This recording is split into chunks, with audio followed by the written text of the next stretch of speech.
$240 millones. Eso es lo que cuesta poner un solo dron de vigilancia MQ-4C Triton en el aire sobre el Golfo Pérsico. Sin contar los sistemas de misión, sin contar la infraestructura de control terrestre, sin contar los contratos de soporte que lo siguen a cada lugar donde vuela. $240 millones por una sola aeronave que jamás porta un arma. Una aeronave cuyo único propósito es observar. La Armada de los Estados Unidos la desplegó sobre el Golfo Pérsico porque ningún otro sistema en su inventario podía ver lo que ella veía.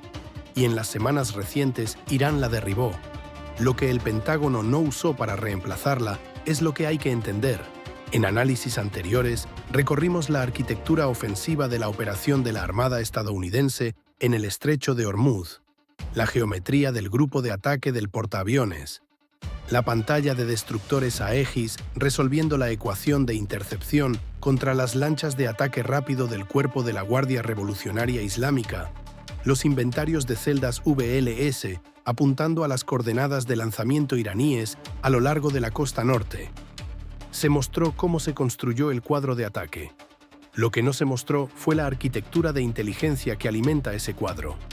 Esa arquitectura acaba de perder su ojo más caro, y aquello a lo que el Comando Central recurrió en las 72 horas que siguieron es la parte que nadie incluyó en ningún comunicado de prensa. Revisemos la matemática. El MQ-4C Triton es un dron de vigilancia marítima desarrollado sobre el mismo fuselaje que el RQ-4 Global Hawk de la Fuerza Aérea.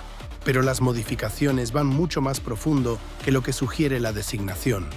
Envergadura, 39 metros, mayor que la de un Boeing 737.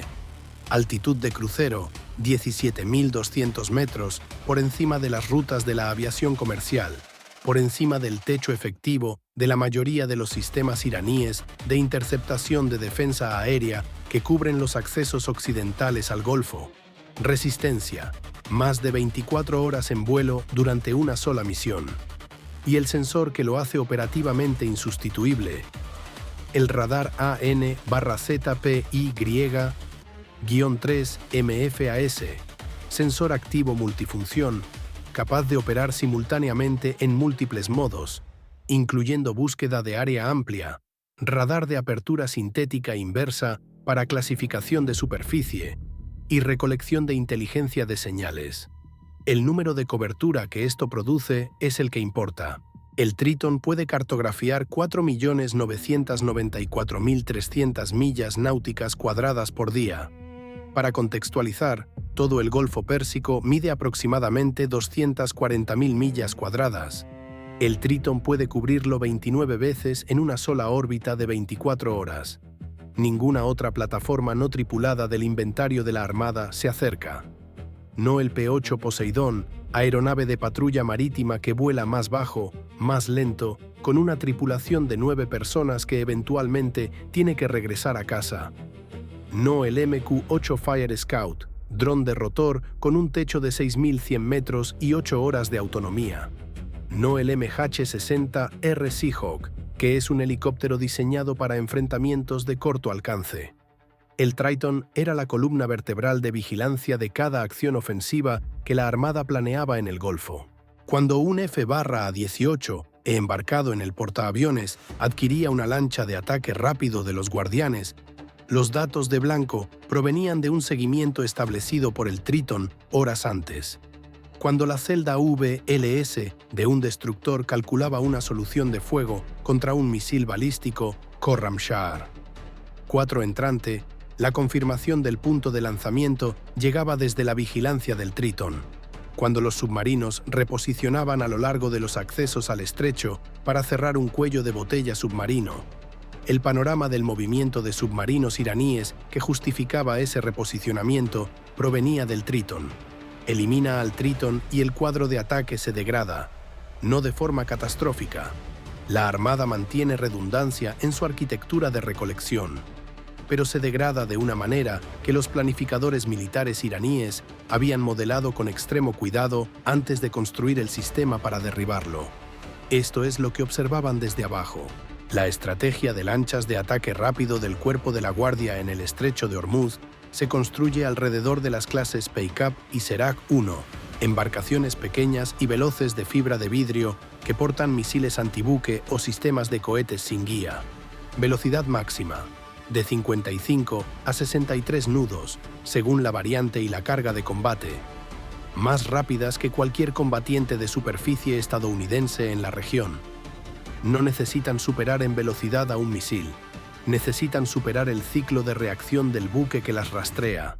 A 55 nudos, una Peykap 2 cubre una milla náutica en poco más de un minuto. En el punto más angosto del estrecho de Hormuz, 39 kilómetros de ancho, un enjambre coordinado de 12 embarcaciones puede cerrar la geometría sobre un destructor en menos de 25 minutos desde la costa iraní. La doctrina de ataque rápido de los guardianes no exige que estas embarcaciones hundan buques estadounidenses. Exige que compliquen el ciclo de decisión lo suficiente como para que la gestión del tráfico por el estrecho se vuelva insostenible. Los petroleros desvían sus rutas, los mercados de seguros se disparan. El daño económico provocado por una amenaza de cierre cuesta más que todo el presupuesto anual del programa de lanchas de ataque rápido. El Triton perturbaba esa doctrina no disparando nada, sino observándolo todo. La observación continua de los atraques de las Peykap en Bandar Abbas significaba que cualquier salida podía ser detectada y respondida antes de que las embarcaciones alcanzaran aguas abiertas.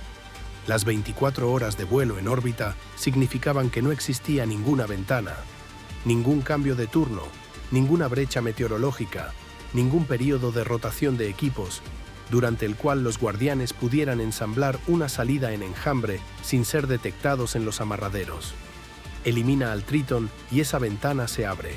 Irán invirtió 18 meses de ingeniería para crear exactamente esa eliminación.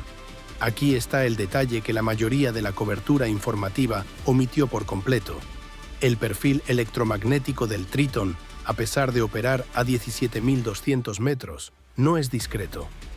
Esa envergadura de 39 metros genera una sección transversal de radar que las estaciones de vigilancia de los guardianes en Bandar Abbas habían estado registrando de forma continua desde que la aeronave inició su rotación de patrulla sobre el Golfo, pero no la rastreaban desde el primer día para derribarla.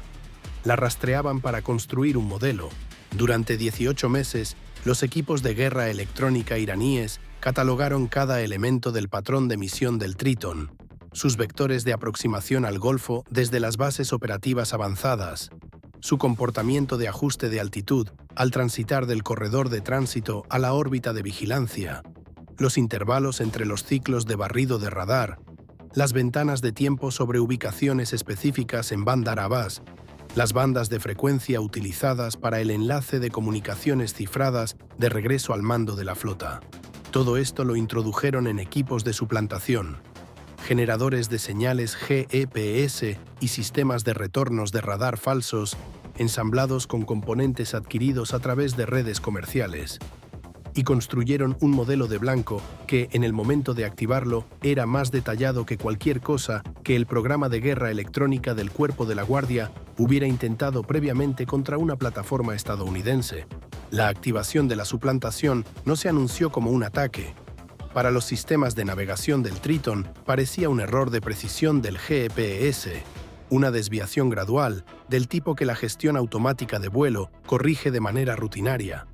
El algoritmo de corrección, trabajando con retornos GPS falsos, dirigió la aeronave no fuera de la zona de error, sino más profundo en ella. Y más profundo dentro del espacio aéreo controlado por Irán. En un momento determinado, la aeronave estaba exactamente donde Irán la quería, y la red de defensa aérea había sido preposicionada para esa geometría exacta. Eso no fue un disparo afortunado de misil contra un dron en patrulla. Fue el paso final de ejecución de un proyecto de ingeniería de 18 meses. El Cuerpo de la Guardia escribió un programa y lo ejecutó.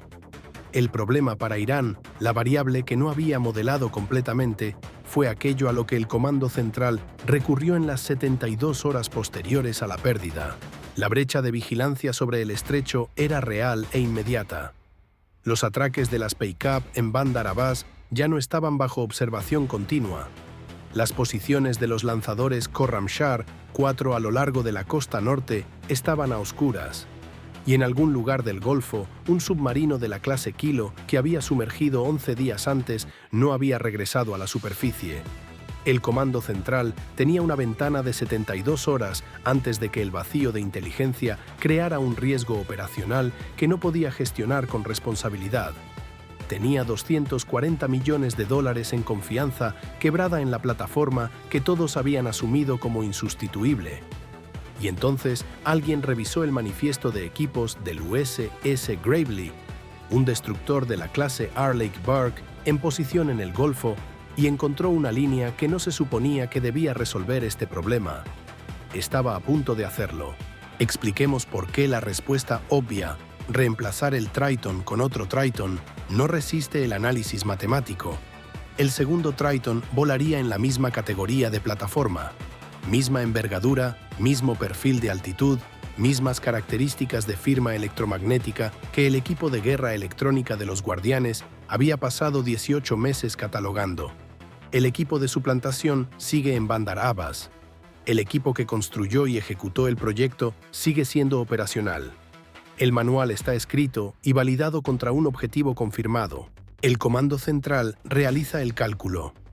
Llega el segundo Triton e inmediatamente reanuda operaciones volando hacia un entorno de suplantación ya presintonizado a su perfil electromagnético, o permanece en tierra en Sigonella o Bahrein mientras los equipos de guerra electrónica de la Armada pasan meses reforzando la arquitectura GPS antisuplantación de la plataforma y los protocolos de discriminación de sensores contra la firma específica de suplantación que los Guardianes acaban de demostrar. Ninguna opción restaura el cuadro de vigilancia en 72 horas. Existe un problema de segundo orden que va más profundo que el cronograma operacional. Si el segundo Triton cae, Irán habrá demostrado públicamente 2 veces que controla la vigilancia de gran altitud sobre el Golfo Pérsico, no reclamándolo, demostrándolo operacionalmente contra la misma plataforma 2 veces. La señal geopolítica que eso envía llega a cada adversario que monitorea la postura naval estadounidense en la región. Y hay varios que lo hacen con suma atención. El costo de precedente de una segunda pérdida del Triton no son otros 240 millones de dólares. Es la credibilidad estratégica de cada plataforma de vigilancia persistente que Estados Unidos posiciona sobre espacio aéreo en disputa. El Comando Central decidió no aceptar ninguna versión de ese riesgo. Aquí está el cálculo final que eligieron en cambio. Al revisar las especificaciones del inventario disponible para la Armada en ese momento, no las plataformas de reemplazo de alto perfil que requieren notificación al Congreso para desplegarse, sino el manifiesto del USS Gravely, el destructor en la posición más cercana cuando cayó el Triton. Una línea del manifiesto seguía llamando la atención, porque no debería haber estado ahí para esta misión. El Switchblade 600. El Switchblade 600 fue desarrollado por AeroVironment. El programa permaneció clasificado durante varios años. Su existencia entró en la documentación pública solo después de que el ejército comenzara a desplegarlo en unidades de fuerzas especiales. La designación 600 lo distingue del Switchblade 300, que pesa 2,5 kilos y fue diseñado para la interdicción de personal en combate terrestre a pie. El 600 es un arma diferente en una escala diferente. Peso 10,5 kilos incluyendo la cabeza de guerra. Envergadura cuando está desplegado, menos de 1,5 metros. Suficientemente pequeño para transportarlo en un maletín Pelican. Suficientemente pequeño para que 2 operadores lo monten en menos de 2 minutos sobre casi cualquier superficie horizontal estable. Propulsión, motor eléctrico. Este último detalle importa porque genera prácticamente ninguna firma térmica para los sistemas de detección infrarroja y casi ninguna firma acústica a altitud operacional. Velocidad, de 112 a 185 km por hora, ajustable por el operador en vuelo. Autonomía, 40 minutos a velocidad operacional. Alcance máximo desde el punto de lanzamiento, 40 km. Costo por unidad, $80,000. 3,000 a 1 frente al Triton al que estaba a punto de reemplazar. Esa proporción no es una curiosidad presupuestaria. Ese número es la doctrina estratégica de todo este enfrentamiento, y a él volvemos en un momento. La autonomía de 40 minutos es la primera cifra que parece una limitación descalificadora. Frente a las 24 horas del Triton, la comparación parece absurda. ¿Por qué un dron de 40 minutos reemplazaría a uno de 24 horas? Pero aquí está la matemática que cambia el análisis por completo. El Triton cubre casi 5 millones de kilómetros cuadrados por día, porque tiene que hacerlo. Porque mantiene un cuadro de inteligencia persistente a lo largo de cientos de millas de costa continuamente activa. La pregunta que el Comando Central realmente se hacía en esa ventana de 72 horas era mucho más estrecha, significativamente más estrecha. 3 puntos de datos específicos. El estado de ocupación de 14 atraques de lanchas de ataque rápido en Bandar Abbas. Los indicadores de disponibilidad en 3 posiciones confirmadas de lanzadores de misiles balísticos Khorramshahr, 4 a lo largo de la costa norte. Y la ubicación de un submarino de la clase Kilo que no había emergido en 11 días. Esas 3 preguntas podían responderse en un único trayecto costero de 40 minutos a baja altitud, siempre que el dron pudiera llegar al área sin ser detectado. Y esa condición es donde la física del Switchblade 600 lo cambia todo. La infraestructura de guerra electrónica de Irán en Bandar Abbas fue construida para detectar aeronaves a altitud media y alta.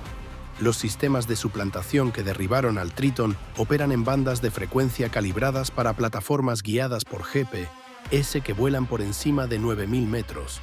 Las redes de radar de vigilancia que cubren la instalación naval están orientadas a las bandas de altitud correspondientes a los paquetes de ataque de precisión estadounidenses y a las aeronaves de patrulla marítima, los perfiles de amenaza en los que los guardianes han invertido más tiempo y dinero en modelar.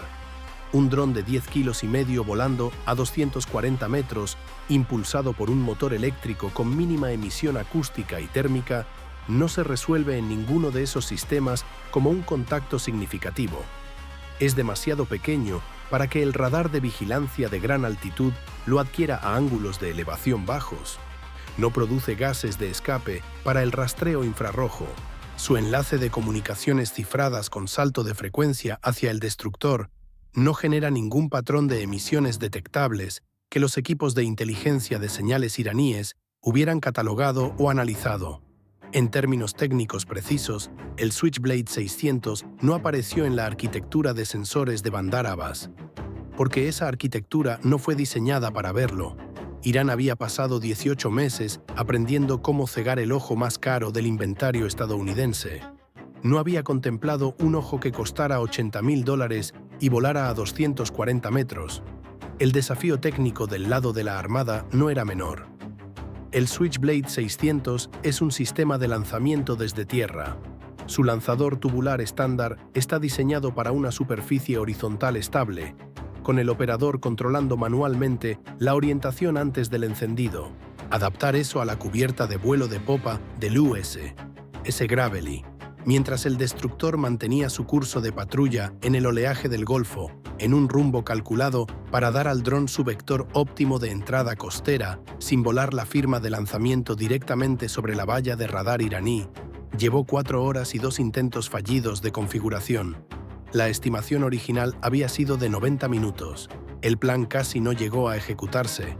Lo que lo mantuvo vivo fue un único cálculo de restricciones de la célula de inteligencia del Comando Central. No necesitaban cobertura de espectro completo. Necesitaban esos 3 puntos de datos. Y el alcance de 40 kilómetros del Switchblade desde un destructor manteniéndose a 33 kilómetros de la costa cubría la geometría del objetivo. El perfil de vuelo funcionaba, la física funcionaba, e Irán no tenía idea de lo que se aproximaba. El Switchblade despegó de la cubierta de vuelo de popa del USS Gravely de madrugada, volando una ruta de entrada costera preprogramada a 240 metros sobre la superficie del Golfo. 12 minutos después del despegue, el sensor electro-óptico e infrarrojo adquirió el primer conjunto de objetivos, 14 lanchas de ataque rápido en Bandar Abbas, incluyendo 3 embarcaciones clase Peikab, 2 que la inteligencia del Comando Central no había podido localizar en 6 días. En el minuto 23 aparecieron las posiciones de los lanzadores Khorramshahr 4. 2 de los 3 estaban en configuración de transporte, indicando que no había disponibilidad de lanzamiento inmediata. En el minuto 41, la imagen electroóptica e infrarroja se enfocó en el hangar de submarinos de la clase Kilo en las instalaciones navales secundarias de Bandar Abbas, parcialmente sumergido, embarcación presente, no en postura de despliegue activo. 47 minutos. 3 brechas críticas de inteligencia cerradas, y entonces el Switchblade hizo la única cosa para la que el Triton jamás fue diseñado. En el minuto 44 del vuelo, una lancha de ataque rápido clase Peikap 2 abandonó su amarre en Bandar Abbas a alta velocidad, 50 nudos, con rumbo hacia el puerto exterior. Coincidía exactamente con la clase y la firma de velocidad de 3 embarcaciones de los Guardianes, involucradas en operaciones coordinadas de hostigamiento contra un buque de suministro de la Armada estadounidense en las 72 horas anteriores. Misma clase. Mismo vector de salida. El operador en el USS Gravely tenía enlace continuo. Podía ver lo que el sensor del dron estaba rastreando. La identificación tardó menos de 40 segundos en confirmarse. La autorización conforme a las reglas de enfrentamiento llegó del Centro de Información de Combate en menos de 90 segundos. Imagina ese asiento por un momento, observando una imagen de baja altitud desde 240 metros sobre las oscuras aguas del Golfo. Una embarcación ganando velocidad hacia la salida del puerto a 50 nudos, el contador de autonomía del dron agotándose, la autorización llegando. Lo que sucedió en los 11 segundos siguientes es algo que ningún comunicado de prensa describirá con precisión. La Peikap 2 fue neutralizada poco después de la 4ª hora de la misión. El Switchblade se autodetonó en el enfoque terminal, lo que significa que también dejó de ser un activo de inteligencia recuperable para Irán. Sin restos con componentes de sensores identificables, sin equipos de comunicaciones para analizar firmas de frecuencia, sin sistema de guía para ingeniería inversa. El dron que acababa de cartografiar todo el panorama operativo naval de Irán en Bandar Abbas se disolvió en el Golfo con sus datos ya transmitidos de regreso al Gravely. Costo de esa misión completa de inteligencia y ataque: $80.000. Aquí está la ecuación expresada con claridad. $240 millones dividido entre $80.000 igual a 3.000. Irán derrotó una plataforma. La orden de adquisición de la Armada cubre 3.000 unidades con esa proporción de costos. Eso no es una línea presupuestaria. Es un cálculo de desgaste que por primera vez en la historia de la asimetría de costos de este conflicto corre a favor de la Armada. Lo más sorprendente de este resultado no es que el Switchblade funcionara, es la especificidad de lo que encontró. Este no fue un vuelo de vigilancia que confirmara lo que la Armada ya sospechaba. La ubicación del hangar del submarino clase Kilo en una instalación secundaria que la inteligencia existente había marcado como posibilidad pero nunca confirmado, fue el tipo de dato que reestructura toda la geometría de la guerra submarina para la siguiente ventana de 96 horas. Esa confirmación llegó de un dron que nadie en el cuartel general del Cuerpo de la Guardia había modelado como amenaza de vigilancia. Aquí está la lectura que generará resistencia. La pérdida del MQ-4C Triton no fue un fracaso estratégico. Fue la prueba de inteligencia más valiosa y más cara que la Armada ha ejecutado en todo este despliegue en el Golfo, porque no reveló la vulnerabilidad de la Armada, sino la de Irán. Un adversario que cree haber resuelto un duelo de capacidades deja de buscar amenazas alternativas. El equipo de guerra electrónica del Cuerpo de la Guardia neutralizó al Triton y concluyó que el problema de vigilancia de gran altitud estaba resuelto. Esa confianza, la convicción de que habían cerrado el ojo dominante en la arquitectura de inteligencia estadounidense, es ahora una vulnerabilidad. Cada Switchblade lanzado desde cada destructor en el Golfo, a partir de este momento, opera dentro de la brecha de seguridad que esa confianza creó. El silencio del Pentágono sobre la pérdida del Triton, ningún comunicado público, ninguna conferencia de prensa, ninguna atribución a Irán, no fue un bochorno institucional. Fue un diseño operacional deliberado. Corramos la ecuación completa. La estrategia de Irán en el estrecho de Hormuz está construida sobre presión de costos asimétrica, una filosofía documentada en la doctrina operacional del Cuerpo de la Guardia y estudiada cuidadosamente en la Escuela de Guerra Naval. La premisa: no necesitas derrotar militarmente a la Armada de los Estados Unidos. Necesitas que el costo de sus operaciones sea lo suficientemente alto como para que la voluntad política de sostenerlas se degrade más rápido que la capacidad de Irán para amenazar. Lanchas de ataque rápido a $50.000, forzando interceptores SM-6 a $5.300.000. Minas de presión a $1.500 cada una, requiriendo torpedos ligeros MK-54 a $400.000 para neutralizarlas. Un programa de suplantación que elimina una plataforma de vigilancia de $240 millones. Cada proporción en esa estrategia corre a favor de Irán, hasta que la Armada comienza a disparar activos de $80.000. La inserción del Switchblade no solo resuelve la brecha de inteligencia inmediata, comienza a reescribir la ecuación de costos sobre la que se construye toda la doctrina del Cuerpo de la Guardia en el Estrecho de Hormuz, porque la doctrina asume que los activos estadounidenses cuestan más en desplegarse que los activos iraníes en ser derrotados. En la línea de los $240 millones, esa suposición es correcta. En la línea de los $80.000 se invierte, y los números de adquisición amplifican la inversión. No un Switchblade, no 12, sino 400 unidades en el paquete de despliegue actual. 400 Switchblades a $80.000 cada uno. 400 por $80.000 igual a $32 millones. Inventario total, $32 millones. Para que Irán neutralice ese inventario en combate, el Cuerpo de la Guardia necesitaría detectar, rastrear e interceptar 400 municiones merodeadoras individuales, cada una lanzada de forma impredecible desde diferentes plataformas, cada una volando una ruta costera diferente a baja altitud, cada una operando completamente por debajo de la valla de radar que Irán pasó 18 meses construyendo para cubrir la altitud operacional del Triton.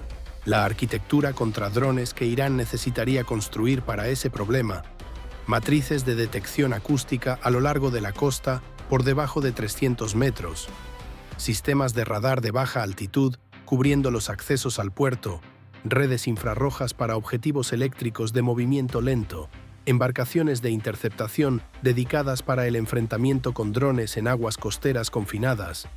Cuesta órdenes de magnitud más que $32 millones en construcción, dotación de personal y mantenimiento. Irán construyó toda su estrategia en el Estrecho de Hormuz alrededor de agotar el almacén de la Armada estadounidense. La Armada acaba de abrir un almacén que cuesta $32 millones llenarlo y requiere cientos de millones para defenderse de él de manera confiable. Aquí está el detalle que permanece. Décadas atrás, el HMS Sheffield se hundió en el Atlántico Sur, alcanzado por un único misil Exocet AM-39 disparado desde un superétendar argentino. El Sheffield costó aproximadamente $75 millones. El Exocet costó aproximadamente $200.000. Esa proporción de 375-1 impulsó la revisión de adquisiciones navales británica de posguerra. El reconocimiento institucional de que un sistema barato y bien dirigido podía derrotar a una plataforma mucho más cara, no por superioridad técnica, sino por asimetría económica. La ecuación Switchblade Triton corre a 3000-1. Esto es lo que nos dice sobre la dirección que la inteligencia naval se ve forzada a tomar. El problema con las plataformas de vigilancia de $240 millones no está en sus capacidades. El Triton es genuinamente extraordinario. El problema está en lo que crean. Una plataforma tan valiosa que su pérdida se convierte en un evento estratégico, cuyos procedimientos operativos se convierten con el tiempo en una firma predecible, cuyo costo justifica la inversión del adversario en derrotarla específicamente. Las herramientas caras crean blancos caros. La inversión producida por el Switchblade no es una respuesta completa a ese problema, pero es la señal más clara hasta ahora de que alguien en el comando central está realizando un cálculo fundamentalmente diferente. uno construido sobre la asimetría de costos de activos en lugar de la supremacía de capacidades. Y aquí está la parte que no tiene sentido a primera vista, incluso después de recorrer todo el análisis. El Switchblade 600 no estaba en el USS Gravely para este propósito. Había sido preposicionado como paquete de apoyo de interdicción cercana para un equipo de operaciones especiales, un kit de contingencia para una misión que aún no había sido ejecutada. No formaba parte de la arquitectura de recolección de inteligencia táctica de la Armada para la patrulla en el Golfo. No figuraba en ningún documento de planificación de vigilancia del Comando Central para la operación en el Estrecho de Hormuz. Apareció en una revisión del manifiesto durante la crisis de 72 horas, porque un oficial en la cadena de mando preguntó si había algo a bordo de ese destructor que pudiera volar una ruta costera de baja altitud por debajo de la cobertura de radar iraní. La respuesta debía ser no. Lo que dijo sí costaba $80.000 y venía en un tubo. Esto no es una lista de malas decisiones de Irán y buenas decisiones de la Armada estadounidense. Es un patrón. El patrón de lo que sucede cuando un lado optimiza toda su inversión en guerra electrónica contra una única plataforma de alto valor, y el otro lado despliega algo que el costo de reemplazo de esa plataforma nunca contempló. Hay un elemento de la misión en Bandar Abbas que deliberadamente se ha dejado fuera de este análisis. Específicamente, lo que la Armada cree que el submarino clase Kilo estuvo haciendo durante esos 11 días de silencio antes de regresar al puerto. ¿Y por qué esa pregunta cambia el panorama de amenazas para la siguiente fase de esta operación? Aquí está la ecuación tal como se presenta ahora. Irán ejecutó un proyecto de ingeniería de 18 meses y neutralizó con éxito una plataforma de vigilancia de $240 millones. Eso es un logro de capacidad genuino. El sistema de suplantación funcionó. La geometría de blanco funcionó. El equipo de guerra electrónica del Cuerpo de la Guardia mereció cada crédito que el resultado implica. Lo que Irán no modeló fue la respuesta. 72 horas. Un destructor. Una munición merodeadora de 56 kilogramos en un tubo. 47 minutos de tiempo de vuelo. 3 brechas de inteligencia cerradas. Una lancha de ataque rápido del Cuerpo de la Guardia neutralizada. Una arquitectura de vigilancia reiniciada a un costo de $80.000, frente a un programa de suplantación de 18 meses que le costó al Cuerpo de la Guardia una fracción significativa de su presupuesto de desarrollo de guerra electrónica. El Triton fue construido para observar. El Switchblade fue construido para